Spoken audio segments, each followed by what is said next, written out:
Desde Sócrates hasta hoy, la humanidad lleva más de 2000 años perfeccionando su pensamiento crítico. Sin embargo, ¿te preguntaste alguna vez cuánto de tu pensamiento es propio de vos y cuánto te han impuesto? Así surge el pensamiento filosófico de Zizek, caótico e irónico, que vamos a ver a lo largo del video. Cuando llegó a mis manos el último libro de Zizek, Hipocresías, me dio la sensación de estar conversando con el Zizek auténtico.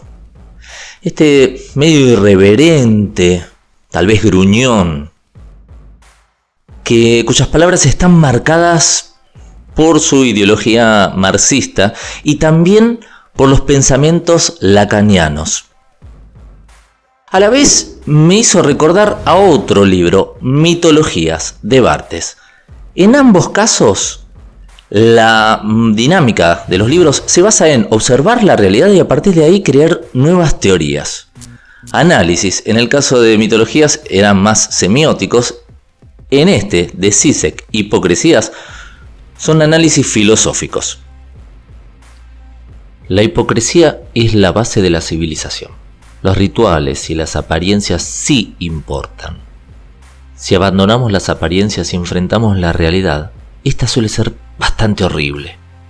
Si tuviera que imaginar la religión ideal para el capitalismo global, sería la que de manera irónica llamo budismo occidental. La lección básica es que no debemos involucrarnos en la realidad social por completo, que debemos aprender a refugiarnos en la paz interior. Ni siquiera intentemos comprender lo que sucede, solo resignémonos. Se trata de una espiritualidad vacía, en el sentido de que no nos exhorta a cambiar nada. Y apenas abrís el libro, en las primeras páginas dice que desde Sócrates a la actualidad, la función de la filosofía es corromper a la juventud, y lo explica así: alienar a la juventud del orden ideológico político predominante, con el fin de sembrar dudas radicales y permitirles pensar de manera autónoma. Repasemos. Si la función de la filosofía es alejar a la juventud de la ideología dominante, cabría preguntarse ¿cuál es la ideología dominante en este momento? Y a la vez, ¿dónde se escucha esa voz? ¿Dónde llegan estos mensajes? ¿De dónde vienen? Antiguamente era de la escuela. Creo que ya no tiene ese rol preponderante. Hoy quizás las redes sociales, tal vez Netflix. Y si fuera así, ¿te pusiste a pensar cuáles son los mensajes que imparten? ¿Cuál es la ideología que imparte?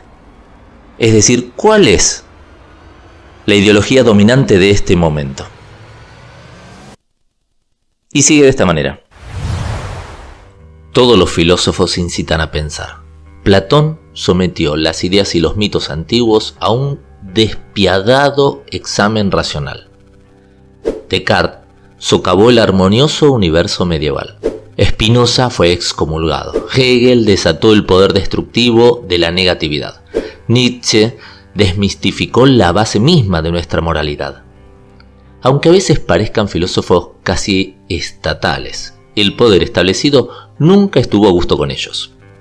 Por ende, en esta serie debemos considerar de forma previsible a sus contrapartes, los filósofos normalizadores, que intentan restaurar el equilibrio perdido y reconciliar la filosofía con el orden establecido. Aristóteles, en relación con Platón. Tomás de Aquino, con respecto al efervescente cristianismo primitivo. ¿Significa esto que simplemente debemos elegir un bando en esta disyuntiva de corromper a la juventud o garantizar una estabilidad significativa? El problema es que hoy en día la simple oposición se complica.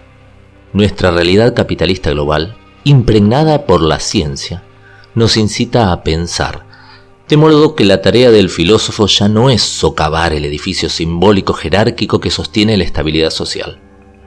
sino lograr que los jóvenes perciban los peligros del creciente orden nihilista que se presenta como dominio de las nuevas libertades.